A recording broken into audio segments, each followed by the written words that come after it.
Une bombe à retardement est enfouie sous la surface de nombreuses mers européennes. D'innombrables munitions perdues ou volontairement coulées au cours du XXe siècle jonchent encore les fonds marins.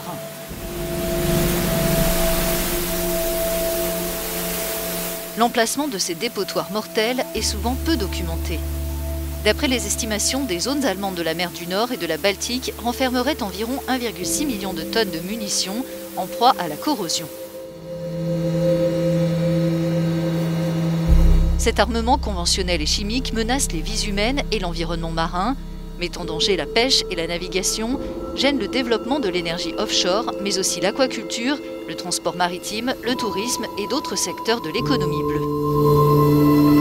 L'Union européenne soutient des projets de recherche qui ont pour objectif de trouver et d'évacuer ces munitions. Ce drone sous-marin est utilisé pour étudier le dépotoir marin de Kolberger Heide en mer Baltique, près de la ville de Kiel.